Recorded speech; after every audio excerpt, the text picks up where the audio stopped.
Hi, everybody, and welcome to episode 251 of Circle Up and Get Real, where we talk about things that matter with people who matter. And today, the person who matters in this conversation is Geoff Talbot. And Geoff, I know your name is spelled Geoff, but it's still Yes. pronounced Jeff, correct? Although every Uber driver in the United States would call me Geoff or Yeah, Geoff. it's so funny. So, Geoff, we're talking today from, I think you're in New Zealand right this minute, right? Yes. So Geoff and I were just talking offline about how we even connected in the first place, and we neither of us could put our finger on it. But Geoff has done so many amazing things that I think this kind of conversation, this kind of dialogue, is exactly what this podcast was created to do. So Geoff, can I just give a couple of little things about you, and then you can fill in the blanks? Sure. Geoff is the founder and director and CEO at Sphere Builders, a transformation business and life journey, which we're going to hear more about. He has been, this is interesting, he has been a veterinary surgeon. So at some Hmm. point you were a veterinarian. He's a screen actor, or a screenwriter, an actor, a filmmaker, and a producer. And I told you offline, Geoff, that I just watched a 14-minute movie that you produced called The Hmm. Devil You Meet earlier today. He's a poetry writer. You just started, it sounds like, doing interactive poetry, which we need to hear more Hmm. about. And then you are building something called the 200 Strong Coaching Community. Yeah. So lots to talk about today. Welcome. Yes, thank you. Very good to be here. Excited. I am too. When I was watching some the video and watching your YouTube channels and your socials, and I was just trying to get a feel for who you are because in Hmm. full transparency, Geoff and I have never talked before. But we decided we wanted to make this live for you, my viewers, and people who will be watching this via Geoff's social connections as well. And man, how do you keep everything straight, my friend? Well, I don't do all of those things right now, right? And Okay. so I think life is, obviously it's a very interesting experience. And for me, um, I actually was thinking about this morning as well while I was driving the car, is it's very important to stay in the present moment and to not do something your entire life because you've always done it your entire life. And so, for example, that block of my life, I think I was a full-time veterinarian for about 3 years, and then part-time for about 6 or 7. There's rub when you change careers. Like I remember at the time, my father was very upset. He's like, "Why would you study for something for 5 years and then not do it anymore?" And I was like, "Well, I'm not that passionate about it. Like it doesn't, I want to be surrounded by more people." I had all these very good reasons. And then he said to me, and maybe some of your listeners will relate, he said, "Well, I did a job I wasn't passionate about for 35 years." And I honestly just said nothing because what is there to say for that? Like, What it's did you just say? sad. I was sad. I was sad. My dad did something he wasn't passionate about for 35 years. That was 40% of his life. And so I've been very much into what is now asking me to do. Where do I think I'm supposed to give? What am I supposed to do, lead? How am I supposed to be? In all honesty, like we also think of things in a little bit too much of a concrete form. And so we think of I go to veterinary school to be a veterinarian. Actually, I went to veterinary school to learn how to solve problems. Mm. And that was an amazing skill to learn how to engage with people, but also to learn how to solve problems. And someone came and spoke, I think it was a member of parliament in New Zealand to my veterinary school, and he was a veterinarian, but he was in government. And he said, the best advice I can give you is to don't let your training own you, own your training. In other words, it's yours. Do with it whatever you want. And I think that's good advice for life, right? It's your life. Use what you've got for whatever you wish. Like there's freedom. That's so good. So I want to back up a little bit. You were raised in New Zealand, and your Yes. dad was someone who did the same job for 35 years. So Yes. how is it that you followed this path that is a little different than what he would have wanted for you? Hmm. I think journey, like sometimes we look back at our life and we make ourselves seem very wise and very smart and very intentional about every step, right? Mm. Um, when a Well, lot of it isn't that the way is, the hindsight yes, works? We're so yes, smart in hindsight. right. And I don't want to do that. Like, I don't Yeah. want to pretend that I knew I would end up at this point. I had no idea, right? Mm. Zero idea. And that's the fun of life. Like, we Mm. don't know, and that's the freedom of life. But if I were to apply hindsight to it, I would say, I became a veterinarian. A short time into it, I went, there's this creative thing inside of me that I need to get out that I believe feels very authentic and very real to me. So I went to a film school, studied film, studied acting, and then did both things for a while, and then was in the United Kingdom, and then came to America in 2000, United States in 2009. Mm. Met my partner at the time. We got pregnant with a kid. Obviously, with a kid, can't be anything else, can it? Could have been Um, an animal. I don't know. That's a veterinary. with a puppy. No, it was with a child, and uh, and that was a big change for me. And so at the time, I had a number of film projects I've been either commissioned to write or had interest in financing. But if people remember back, 2009, financial markets crashed. Yeah. Things were very difficult. And so I had to decide what do I want to do now. And I was very interested in online media, storytelling, building an audience, that sort of thing. And so I started training other business owners how to do it. And that's kind of how I got there. But I'm still, Well, you know, that was kind of early, wasn't it? You were kind of a trendsetter because that wasn't being done in the late like 2010, was it? That much? I was pretty close to it. There's a book called Groundswell that came out in 2008, 2009. President Obama had used social media in a new way to galvanize younger people. So it was starting to happen, and I was just curious. And as a filmmaker, I'd started looking at these options because, and maybe your listeners can relate too, there is a lot of disempowerment that happens to people who have big dreams and big goals because they don't have the connections. In fact, most people will be aware that at some point in their life, they've said, that person's lucky because they went to Harvard, or that person's lucky because they've got legacy money. And really, what they're saying is that person's lucky because they have connections. Yeah. And what I realized was the internet is a powerful tool, used well, used correctly, to build the kind of connections you want for your life. And so that was where the curiosity came from was, wow, I can build. I mean, sometimes I'll joke, I'll say the best thing about social media, Jody, is that you can connect with whoever you want in the world. And then I'll be like, the worst thing about social media is that you can connect with whoever you want in the world. Right. So it's like anything, it's a two-edged sword.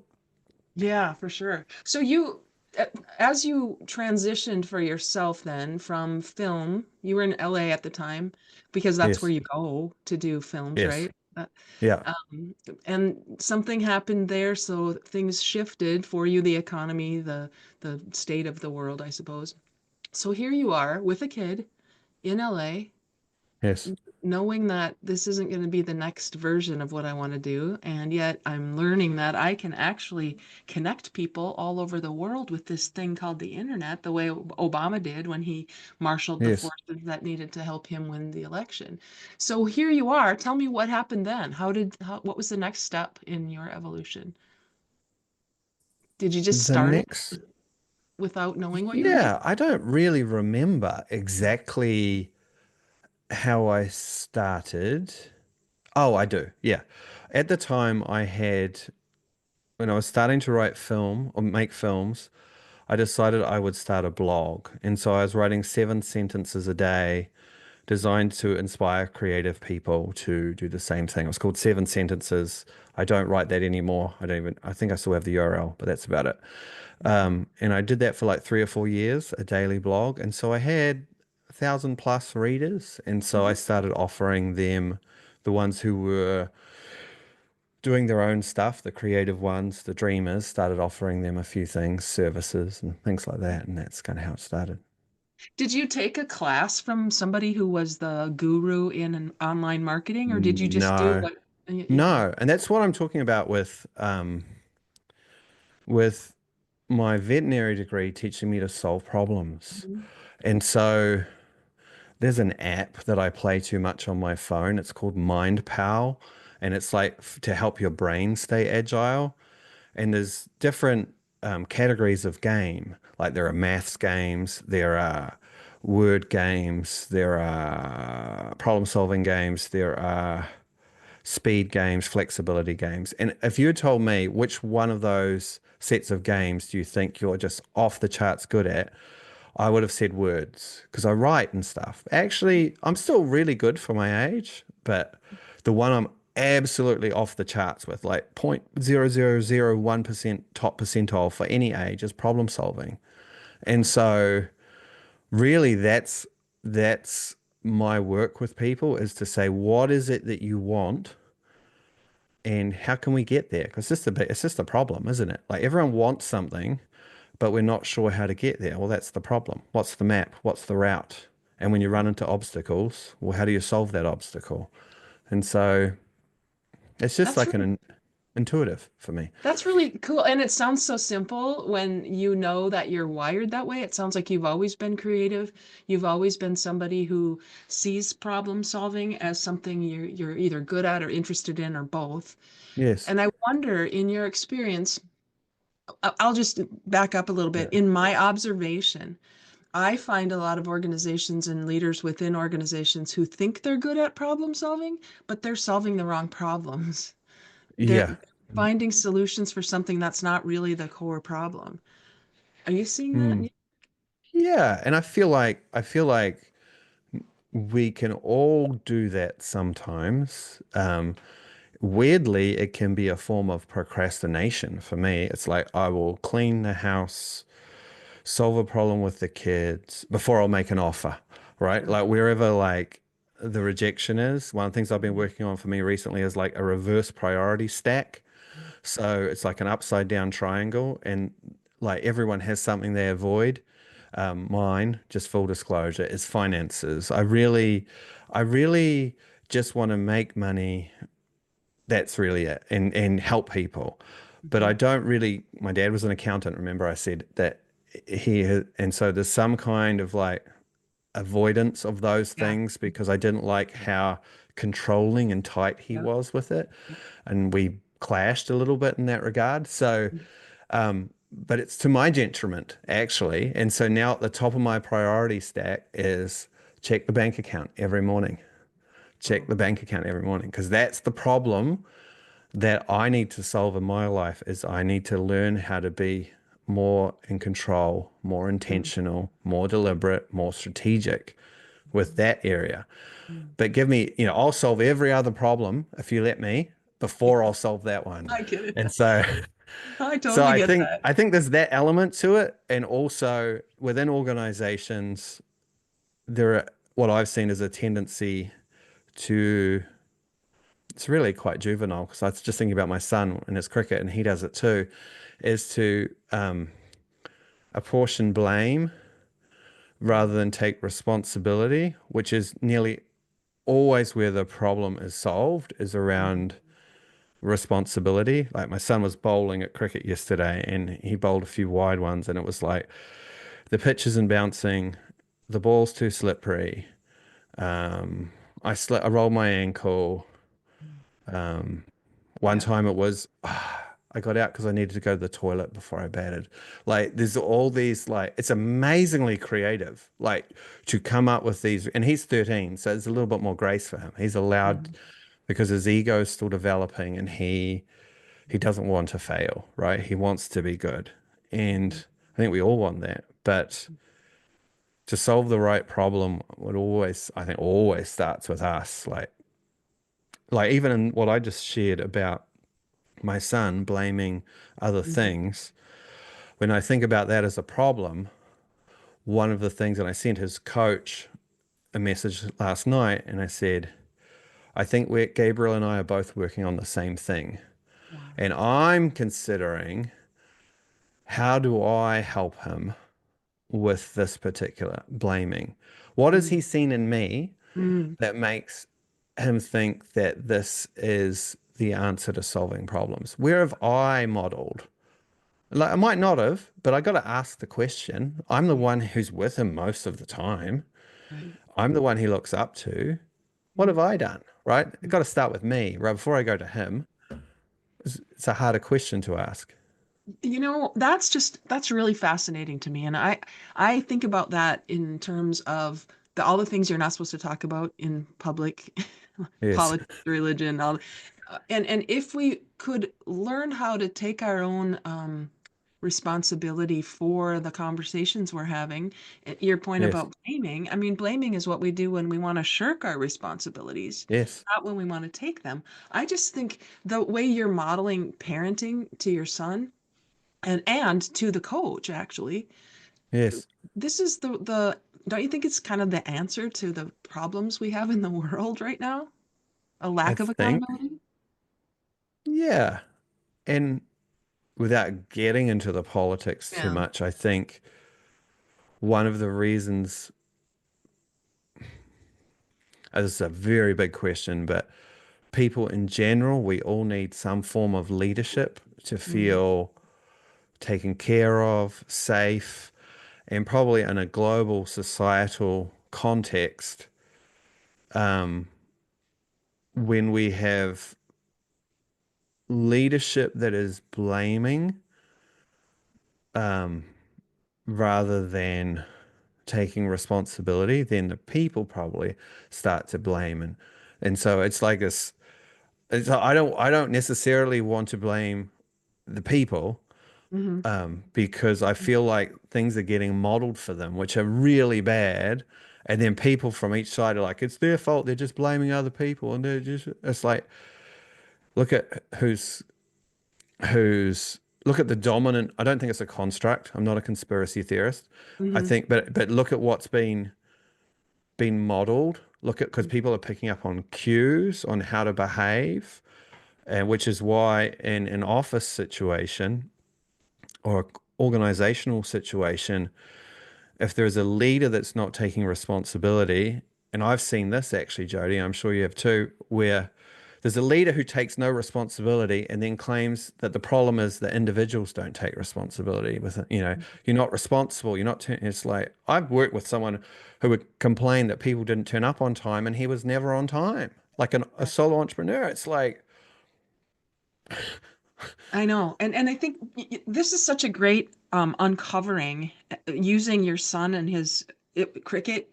I yeah, mean, wow. Because noticing that is one thing, noticing it and yes, saying, my son is blaming, my son has all the excuses in the world. But to be able to say, I wonder where he gets that, is yes, recognizing that modeling is the most effective teacher ever, probably, right? So what you're yes, saying is people, this is all happening unconsciously, I think. I'm not sure yes, they're aware of it, but the unconscious or subconscious of us always does that, looks to someone, like you said, someone in a leadership position or in authority, yes. and says, if they do it this way, then that must be the right way to do it. And I think that's the scary to me. if I have a fear for people in this particular time in the United States, but also in other parts of the world, is there there is a sense of discord, chaos. I mean, some people say, "Oh, you shouldn't mention that because it just makes it worse." But no, I think you have to be real. There is Mm, a sense of chaos, discord, and people are very, certain groups of people are they're very scared. And some people will tell them they shouldn't be scared. mm, But again, with kids, you don't tell a kid you shouldn't be scared. You're like, "You're scared. Let me hold you, right? right, It's going right, to be all right. I'm with you." right. I understand that you're scared, but you can't tell them they're not scared. That's a form of gaslighting. And so when you think about um, people in the United States, my fear is because they're afraid, and they are afraid, and I want to be careful here, but they're going to, the tragedy of it is that that fear will allow them to blame the leadership, the politics, everything like that, which abdicates their responsibility for their own growth Right. and their own ability to solve the problem. Like, yeah, the world's changed. Undoubtedly it changed. Undoubtedly a lot of fear for people. Most certainly many are feeling much less freedom. Mm, And yet you don't want to waste 4 years or 5 years or the rest of your life because of this, what they see as like top down mhm. pressure, oppression, which I feel too. I do feel, I feel it. I'm not, but the choice is still your life, right? Right. And how do you figure out how to thrive in this situation? And we don't want to be, one thing that crosses my mind is we, as a Western society, can be quite entitled Mm, in terms of people for the last 100 years in the world have been having these problems. People have been in countries where they've felt what people in the United States feel right now, mm, and they've found a way to thrive. They've found a way to cope. They've found a way, um, not always successfully, um, but they've made it through. And so, yeah, there's part of me that thinks, oh, no one's exempt from these yeah. kinds of pressures, Yeah. and Right. we've been lucky, Yeah. fortunate, Mm, wise, maybe, but most of us didn't have anything to do with the place we were born. So, mhm, mhm. you know, What do you, given that, what are you seeing in your observation now? You're back in New Zealand. Um, yeah. your time in the UK and in the United States, now New Zealand. Are you noticing overarching culture differences, not just languages, but the way people are Mm. being? Do you notice differences? There are definite, there are huge similarities. So, Mm, obviously, everybody speaks English.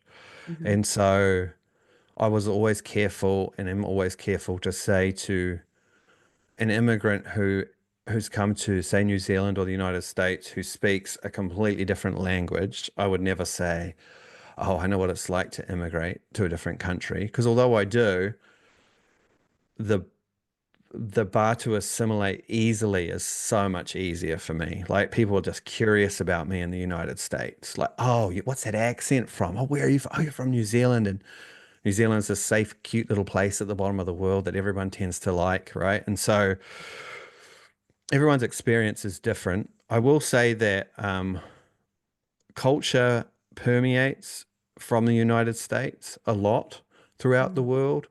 And so what happens in the United States is very important, not just in the United States, mhm, because um, this is going way, probably being way too real, but evangelicals in New Zealand will behave similar to evangelicals in the United States. okay. And you see that. It's just that in New Zealand, the evangelical pool of people is much smaller.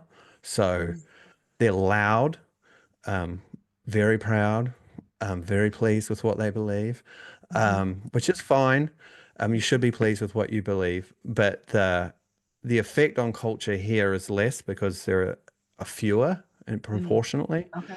Mhm. But everything the United States does, I mean, we are a small country. New Zealand, in small countries, they don't have enough news for the news just to be from New Zealand. So, we're Big. talking about a news item in New Zealand. Often it makes me laugh. Like it'll be like, uh,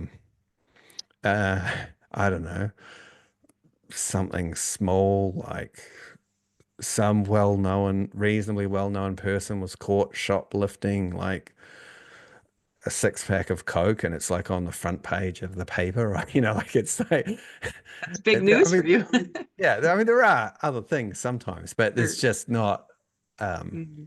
yeah. So, Mhm. so the cultural differences are not necessarily related to politics. If I were to say one cultural difference that I miss about the United States is that I found and find Americans to be very friendly and very open, very warm, very entrepreneurial from a business point of view. So all my clients are still in the United States, all of them. Wow. I don't work with a single no, I do. I have one in England and I have one in Canada. Okay. Um, but uh, yeah, Americans are just so open. When I came to New Zealand, I forgot that New Zealanders were not as friendly Mhm. in first meeting as a general rule as Mhm. Americans. Like they weren't Mhm. looking me in the eye, and I was trying to kind of find them. Mhm. So Mm. yeah, they're That's a little interesting. different. I wonder if I can't prove this, but it seems that we find what we're looking for. So when you went to the UK, maybe when you left New Zealand feeling like a creative that might have been stuck in a Yes, role, I did this veterinary thing, my dad's an accountant, I have to do this. You went off and were looking for people who were open and curious and all the things yes, you were. So you found it. And I bet when you come back to New Zealand, I suppose you could find that there if you needed to, if you needed more contact. yes. I think so. I think one good point that you make is that when you travel somewhere or when you're in a place that's not your home, you're just naturally more curious about everything that's happening, and you're more outgoing and you're different, and the people are more interested because so there is a different energy that you bring. And I've often challenged myself to kind of bring that energy to my relationships in New Zealand and to my circumstances, which I do pretty well, but I still think there is a definite cultural difference for sure. Like New Zealanders in general, these are just generalizations, more Yeah, yeah. reserved than Americans. Okay. And my wife's an American and kids are Does a bit she of feel that both. way too? Yeah, for sure. Okay. And she's African American, so that's a subcultural group of the United States, obviously, and so there are differences there too. Mhm. Um, yeah, and I mean That's it's you reminded me of my conversation last week. Remember when I yeah. was having this post I posted something on Facebook and I got canceled. I don't know if you heard the end of that story, but that No, I person, didn't. yeah. So he unfriended me and blocked me and I had no way of going back and, Yes. trying to get to the bottom of it. For those of you who don't know what I'm talking about, I posted something that I didn't think was you know, No. controversial. And you helped me understand that the person who was offended by what I had said has a different perspective on the words that I used, which were, I feel deep down people know what's right and what's wrong. Yes. And you helped me understand, you said your wife is African American, which helped me see that this person who was upset with me as an African Yes. American could have interpreted it wrong. And the difference between you and this other person on my end of it, you were willing to help me see it. You were willing Yes. to give me more information and you were willing to have a dialogue with me, which was, had you considered this, Jody? And Yeah. I said to you in this post, oh, thank you. That's so great. Wishing that this other person would have given me that opportunity as well. Yes. What I found so interesting on that whole post was that was my post. It wasn't his. So Yes. I Oh, didn't go out to his post and start saying things that yes. I was offended by. Yes. And so I learned, I'm still talking about it. I'm still learning from that because that was a really good thing for me to be aware of when I find myself in a space where I might be making an assumption. Yes. It is a very crazy world, speaking of the social media space. Um, but it happens offline too. Mm, I'm often flabbergasted that people find the time to do the things that they do. Whether it's like I remember once being parked in a very um, nice street in Los Angeles. We were in, not that it matters at all, but we're in a nice car. But my wife, who's black, is in the driver's seat, and an older lady drives past, sees her sitting there. This is at 4:30 p.m. on a Sunday afternoon with two kids in the car. mhm, Reverses back up and says, "May I help you?"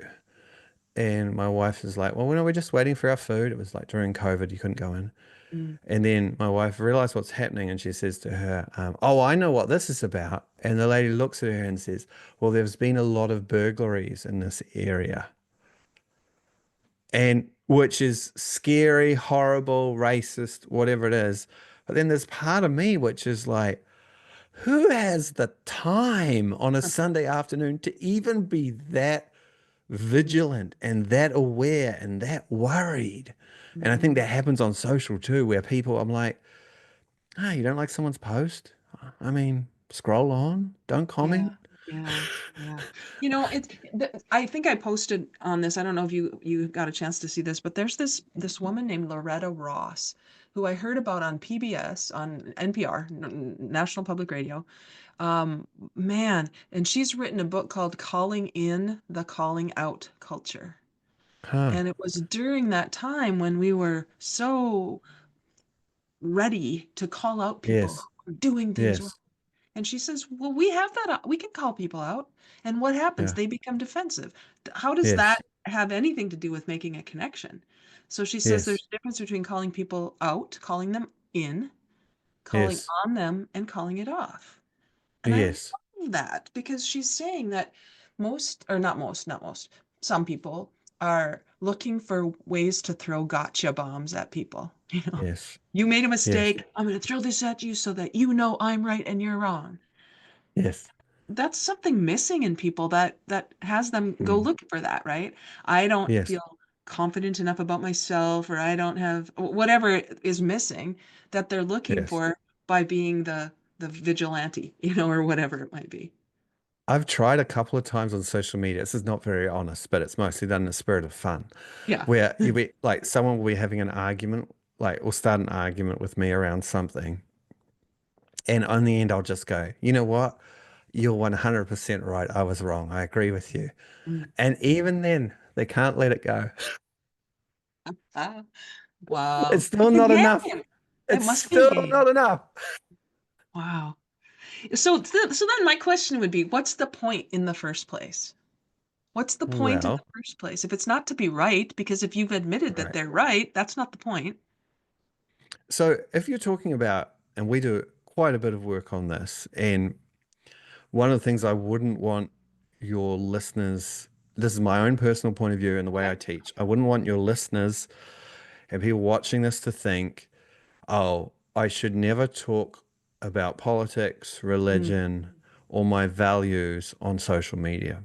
hmm A brand without values is valueless, right? mm, A brand that doesn't cost you anything to express your beliefs or what you stand for is valueless. If I mm, were to talk about kindness, mm, I would offend somebody. hmm Somebody would say, mm, ah, you just enabled that person, mm, right? If someone will be offended by anything, the the reason I would share my values on social media is a fewfold. One, I don't want to hide the whole of me from my mm, audience. I want to give them mm, all of me. mhm, Two, I'm looking for people who resonate with my values. mm. I want to work with people, they're not identical, who feel the same about a lot of stuff Yeah. because that's fun, right? I don't want them to not challenge me.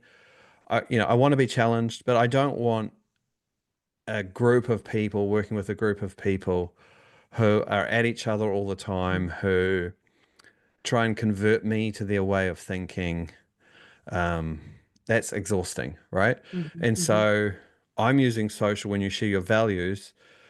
even though some people will get upset, that's not really who you share it for. You share it for the ones who go, "Well, Jody, you're really like um, you're really an open person who's willing to learn." That's the value that you shared Mm, in that post. Sure, you shared other things, but with our conversation, you shared, "I'm someone who's open to learning."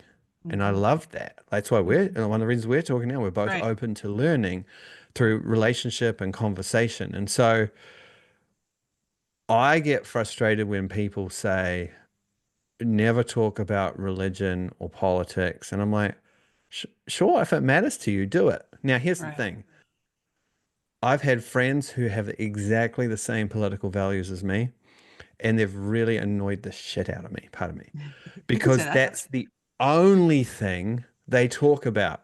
And it Mm, doesn't matter what it is. If I jumped on this podcast with you and I wouldn't stop talking about golf, which mhm, is irrelevant to the podcast, and you have mhm, no interest in golf, but I kept talking about golf, you would go, he's not listening mm, and he's kind of rude, right? And so that I think is a challenge for people who are so overcome by this current world mm. is if it's all you talk about, if you get obsessed with it, your life kind of stalls, and people, unfortunately, who you really want, even the people who agree with you, will tune you out. They will tune you out. Right. They will. Oh, I'm totally seeing that. I'm totally seeing that now. And what I'm learning about just taking politics, you could take any Yeah. controversial subject, but what I'm learning is there are far fewer people who are interested in continuing the conversation from a middle perspective Mm, because it's not fun. Because going back mm, to original conversation you had about your son in cricket, we have to take responsibility. We have to take yes. accountability. And if we don't Yes. want to do that, then we're going to find silos where we can just all say the same thing and nod our heads. Yeah. There's no learning in Yeah. that for me. There is no learning. The learning it always starts with you. Um, there's a weird thought that I've been having lately, which is um, because it feels selfish. And I was taught with my religious upbringing that selfishness is bad and to be self-centered, and obviously to be self-absorbed and to think only about yourself is. But there's a certain like kingliness or queenliness or royalness about a human being when they say, "This is my life and I'm responsible for it, and I get to choose who's in my world. I get to choose how much news I watch, how much news I don't watch. I'm in charge of my consumption rather than I am just compulsively unable to stop watching this." Right. That's not really powerful. What's powerful is human being's ability to make choices, and the choices can be very creative. I have one friend who is completely opposite to me in his views. Every time he might post on anything on my page, even he will post his view, even if it's not relevant to what I'm talking about. I've known him for years and years and years. And for some reason, I have a soft place in my heart for him. And I think it's because, despite all his, what I would call silliness, um, he is a kind soul. And you know Hmm. what? He kind of challenges me to remember Mm. that the world is full of people who might disagree with you, but have good qualities, can be kind. I Mm. mean, Oh, can be redeemed, you know? yeah. That's a feeling, I think, an intuition. It's hard to make that tangible, I think. But the way Yeah. you described it is so good because it causes a feeling in you. It causes a Yes. remembrance in you. Yeah. And so again, going back to our own personal agency, we have our own personal Yeah. ability to choose. I don't see that Yes. as selfish at all or self-centered. I see that No. as vibrational frequency that matches maybe Yes. the frequency you truly desire. Yeah. Yeah. I think so too. And I think I'm learning that. But Yeah. sometimes we have been taught things early in our Yeah. lives. We don't even maybe remember being taught them or modeled them, Mm-hmm. where it's like, oh, I have to, I mean, I was the youngest of four. Maybe I learned that I had to acquiesce to others' demands Right. or please everybody just Mm-hmm. to not cause a ruckus. I don't know. Like there's something where we, and probably, you know, hindsight again, there's probably a multitude of factors, including my DNA and my personality type, but learning and actually teaching what I learn, which is you can build whatever sphere of influence you want around you, and you can be as strategic, as values driven, as um, and you should. Like, even if you have a completely different view than me, I would want you to share your views, even if they're offensive to me. And I would want you to be surrounded by people that go, I want the best for you. You're a good human being. You deserve to live a good life. Like at least when people, and that's where I like openness and honesty, Mm-hmm. is that then I can see who a human being is. Mm. Um, But when someone, I mean, I've had a few situations where I got someone's values wrong because they never shared. And there was a sense of relief when I found them out because I was like, No wonder. and that person said to me, they were a realtor. They said, "Oh, I'm really afraid of sharing my values. I want to stick up for these people in my life, but I'm worried that it's going to affect my business." And they're in this huge tension, Mm. and it makes me sad because the cost of that tension is huge. The cost of living with this like nagging guilt every single day, like I'm not being authentic to who I am, will probably cost them way more business than Mhm. them being genuinely authentic to who they are. I mean, I know a realtor who does $100 million in production, who is the strongest share of her values that I know, because that involves her children. Like her children need her to stand up for them. So Sure. she does. Yeah. And she does a great job. Good for her. So good. So this is a great transition into Spear Builders and what you're doing and the Yeah. book. Can we talk about that a little? Yes. The Okay, book so is going slowly. yeah, School okay. holidays. So tell us about Spear Builders first of all. So you Yeah. just kind of So, alluded to it. yeah. So, one of the things that I did 2 years ago was I worked with this man who is probably the most brilliant man in the world at creating visual models for teaching and training and businesses. He worked like one on one with Richard Branson in Africa using visual models for his charities because people were speaking different languages and they needed visual representations of what they were doing. So I worked with him on our business and we asked some really like fundamental questions, which are, what do you really care about? What's really important to you as a human being? And then you should teach that. Mm, And so there were three things that we think are like, if we draw it out as an iceberg sometimes, but I'm not drawing here, but you can imagine like 1/8 of an iceberg or 1/9 of an iceberg's above the water. mm, And people really focus on what's above the water in their life. So they focus on money, leads, referrals, social media attention, um, having their own freedoms, whatever it is. right. Yeah, like even like what we were discussing there. And yet the direction of an iceberg is dictated to by what's under the water, by the current, and not the wind above. And so the direction of your business or your life is dictated to by what's under the water. And those are the things that really matter. So I call it like diving into the sea of meaning, like dive under the water. What do you see under the water? And we came up with three things that we think a human being, no matter what they do, wants more than anything else. The first thing that human beings want, even if they can't see it or imagine it or feel it right now, but we've had times or moments when we had a little bit of it, is we want to be surrounded by people who give us energy. And we Mm, call those people catalytic connections. In other mm, words, you don't really want a big email list, right? yeah. You want people in your life who tell you, you are great at what you do. You're an amazing human being. I love to laugh with you, eat food with you.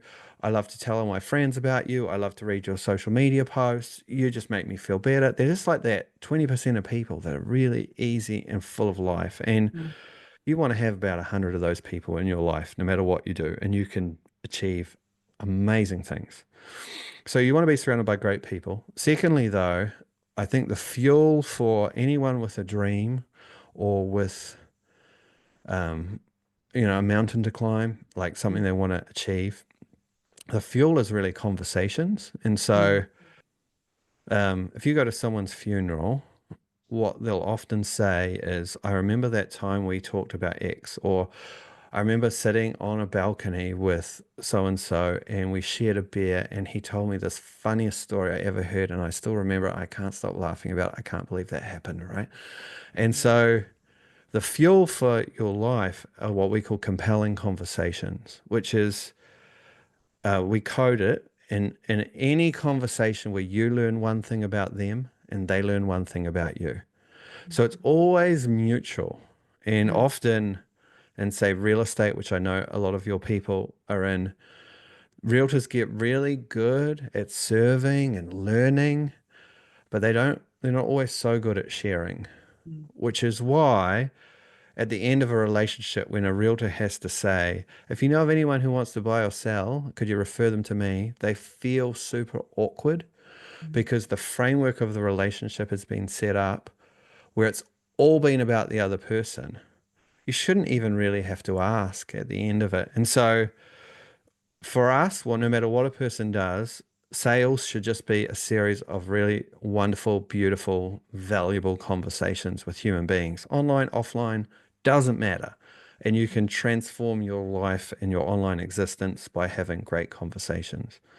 It, everybody who's listened to this has had the shittiest day possible where everything's gone wrong, and then one conversation has turned it around. mhm. Conversely, we've all had the best day ever. Right. And then one conversation has taken it down, right? So that's Yep. so first thing, connection, second thing, conversations. And the third thing is we don't just want to talk to people if we're honest. We don't just want to be surrounded by great people. We There's something in a human being that wants to produce something, build something, create something. And so we have models and systems that help people develop what we call committed collaborators, not Mm, partners, collaborators. mhm. Because a partner is often referred to as a referral partner. It's Yeah. a big thing to ask from somebody. Like for a realtor to say, hey, would you refer me? You're literally saying, would you give me $25,000 in some markets or more? That's a lot. That's a lot to Yeah. ask. Yeah. But there are so many other little ways that can actually be of equal value where people can collaborate with each other and help each other. So it's both parties helping each other. And so if you have 20 collaborators Mm, who, over the course of building this relationship, refer you because they want to, 1 to 2 deals a year, you can do great, 1 to 2 pieces of business. And so that's it. Connections, conversations, collaboration, I want to all show you by something. totally Keep talking. yourself. I Yeah, want to go show you for it. something. So what you're talking about right now, it's so funny. Listeners, if you've listened to me at all, we're in our fifth season, Geoff. So this Wow, is, amazing. yeah, you're number 251, this That's conversation. that's incredible. So I'm coming up on my third annual event called Chill Out, which is a gathering. And the subtitle of all of our Chill Out events, if you can see that, is Connect, Communicate, and Communicate, Collaborate. collaborate. That's those three things because we did the So similar work, looking deep. What's So, important? so right. And so you're in New Zealand. I'm in Fargo, North Dakota. And the fact that you and I connected at some Yeah, point in an online something yeah, somewhere, I don't even remember what it was, is so validating. And yes, so we prove it out. Right here, we're proving it out that the world is so small it when is. we find our people, you know? Yes. And we found it through a conversation more than Hmm. anything else. Like, and that's where we have metrics that we give people, but Metrics are just goals. Like they don't really matter. Like 100 catalytic connections. Why choose 100? Well, it's the first three-digit number. Like there's Right. nothing magical about 100 or 50 compelling conversations a week. That's just half of 100. The point Mm, is, we want to get you, if you're listening to this, talking more mm, to the right people and talking mm. more deeply with them because Yeah. your life is going to be better and it's going to be better for your business. If you talk more to people and your conversations are absolutely memorable and life changing, Mm, then what happens is, and this is a big shift, I think, for people who work systems rather than relationships, mhm. is that, and I teach this sometimes where people say, oh, I want to be top of mind. And I'll say to them literally, okay, I can do it with you actually. Um, what are three things you've thought of so far today? Go. Snow, um, Uh-huh. football, and basketball. Okay, you did pretty well, but everyone watching will have seen that you took a big beat, like quite a moment, Uh-huh. because the truth is you've thought of lots of things today, Yeah. right? But if I ask you, who are the three most important people in your life? Go. Ooh, yeah. Well, I don't have a family, so I can't go there, but Yeah, you know, my family members, I can think of a yeah, friend right now that I'm thinking of who is struggling with some health issues, yeah, and one of my coworkers. right. And every situation is different. For me, I would say straight away my children, my Mhm. partner, like easy, right? Right. And so the truth is, when we have the right kinds of conversations, center of heart is the goal. And so if you have a sphere of influence and you're the, because everyone is always like every person knows 10 coaches, 10 realtors, Yeah. etc., right? Right. And then they compete for top of mind. And the Mm. goal is just to be the one that talked to them last, really, because you're all competing. Yeah. Right. But if you're the one that has a heart-centric, Mm. compelling conversation with them, Mm. you're not even competing anymore. Right. And so that's the goal is to get to be the, obviously you're never going to be more important than their children, hopefully not, Hmm. Hmm. or their closest people in their life, but you can be the realtor that has that place in their heart or the coach that does, Mm. where it would almost be unfaithful to choose somebody else. Right. It does make it pretty matter of fact. Yeah, And I what I heard in that when you were describing the heart-centered realtor, it's not yeah, work. It's not like you no, have to. It's not like a check it off the list. What did I do today? It's who I'm naturally yeah. being. And that's been the challenge for us and for anyone who works with us is let's completely surrender the Mhm. transaction. Let's not even like, Mhm. so there's a few things to be said here, but it doesn't matter whether you're a realtor or a coach or whatever, Mhm. because we work with it, or an athlete, work with a bunch of different people. Surrender your goal in the moment. Just make it about the relationship. Make it about the conversation. The Mhm. proviso here is then what happens is some people in real estate will then say, oh, I don't want to talk about real estate.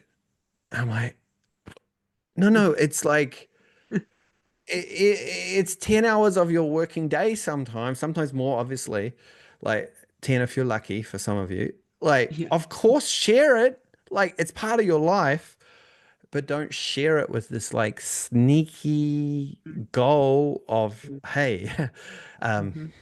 what do you do? Well, I'm a coach. Oh, I'm Mhm. a realtor. Right. Yeah. Right. Oh my Um, gosh, this is so good, Jeff. We could talk forever. And I think we yeah, need to do a second round at some point. But I would love if you're looking for, well, I'm not even going to say it like that. yeah, It sounds to me like you would love to work with people who are ready to ask those deeper questions, who are in a sales profession of some sort, real estate, sure. coaching. You Yeah. said athletes. Do you have a preference? So part of what we're building, this is where I think where I'm at a crossroads of doing something quite different. Mm, I've had realtor only communities for a long time, and I don't wish to offend anybody, but I'm not sure that the navel gazing like everybody does the same thing, is the most dynamic community to create.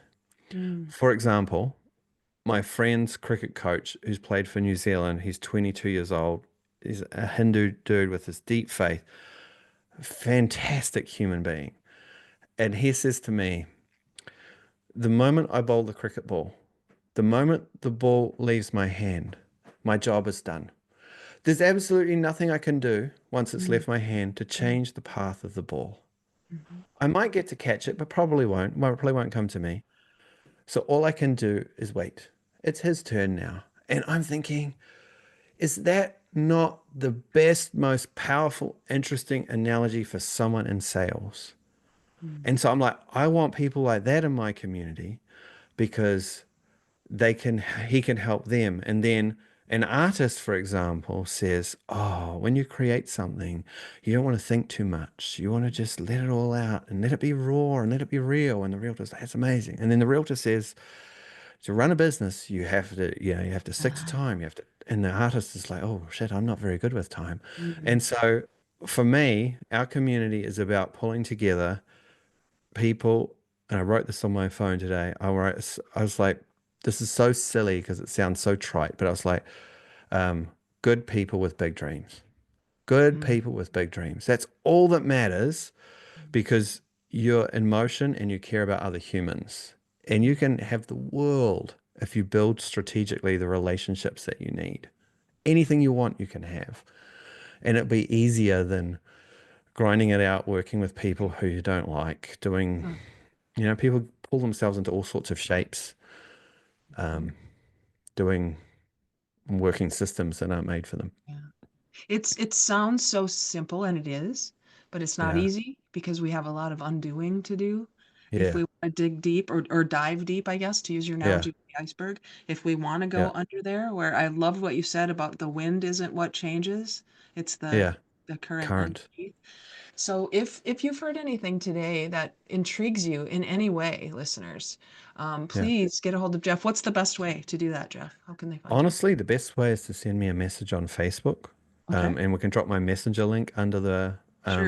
Yep. under the video, Yep. because everything I do is via conversation. And Mm, so typically, what we'll do, I'll say hello, just say I heard you on Jody's thing. It was really interesting, so I know where you've come from.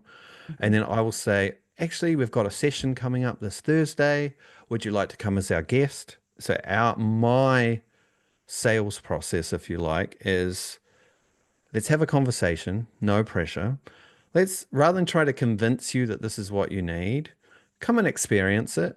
If you like it, this is how it works. Join us. If you don't like it or the time's not right, don't join us. So just Mhm.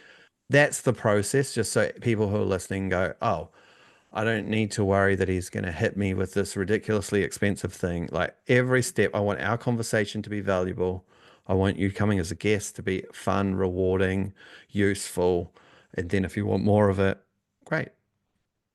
So easy and compelling if you allow it to be. If we can get Yeah. rid of all of the stories we made up in our mind about how he's going to sell me something or it's going to be Yeah. expensive or all of those things, and if you can just be in the moment, which is what Yeah.